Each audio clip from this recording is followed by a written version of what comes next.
What was the message after so many makeable shots didn't go down to start the game?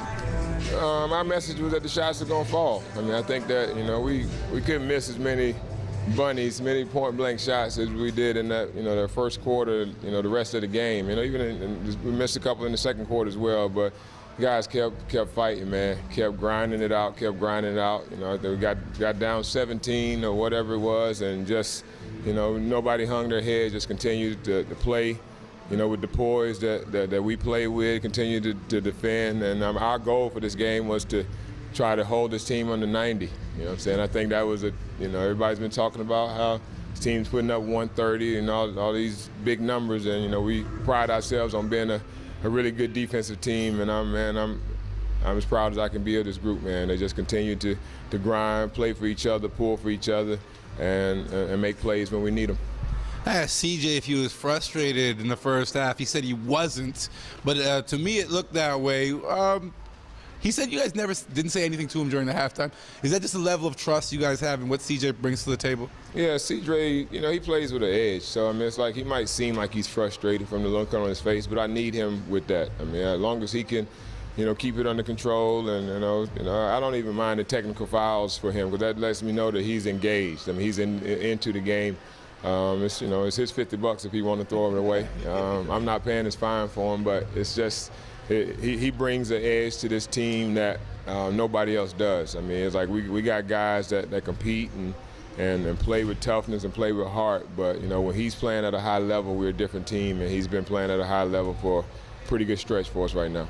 Your team's been very fortunate to have guys like Fred VanVleet and DeLon be sent down to help run that point guard position with Kyle's injury, of course. We don't know what to expect from those guys in attendance, but John Jordan tonight, talk about what you got from him. It's good when we have those guys, but they're not who make our team. These guys, Brady's been doing a good job all year of running the show.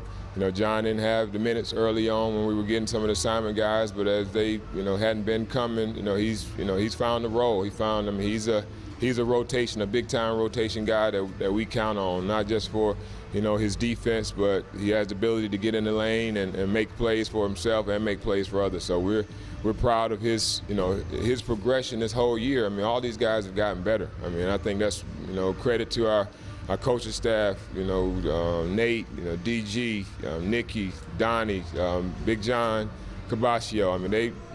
Our player development. That's what it's about. From every morning, 8 to 10 before practice start, these guys are in here working on their game, and it's those guys that put that energy, into what we do, and that's why the product is what it is on the floor. But you got to give those guys the credit. They come out and they approach it with seriousness every day. And we're getting the fruits of the results. Talking about the team seems like everyone has adapted the next man up mentality with Axel Tupan being called up to the Bucks, and the rest of the team, it seems like everyone has stepped up tonight, and you guys were down and turned it around. It's a 27-point turnaround, and you guys won them with double digits. That's really who we've been all year. I think we had guys that may have been inactive. Negus. I have no problem throwing anybody that's sitting over there on that bench into the game in any role, whether it's a starting role, whether it's the role of coming off the bench. I have full confidence in them because I trust our work. I trust that the work that they put in on a day-to-day basis gives them the confidence that when they step on the court that they can get it done. So we miss Axel and what he brings to the table, but at the same time, we got other guys that bring different facets to the game as well. And we don't want Axel back. We want him to remain a Milwaukee Buck. And so proud of his progress and what he was able to accomplish this year. He was hard-headed. He was one of the hard-headed ones, but he listened and he had a great attitude, and he bought into what we were doing.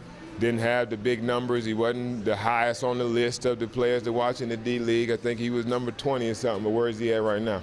He's in the NBA, and that's the message that we're going to continue to preach to these guys, to continue to buy into what we're doing. And, good things will happen. We talked about it at the beginning of the season, and, that trust is coming to light for us, man. And I'm just I can't speak enough about the quality of character of the guys in that locker room too. I mean, there's some really talented basketball players, but their character is starting to show now.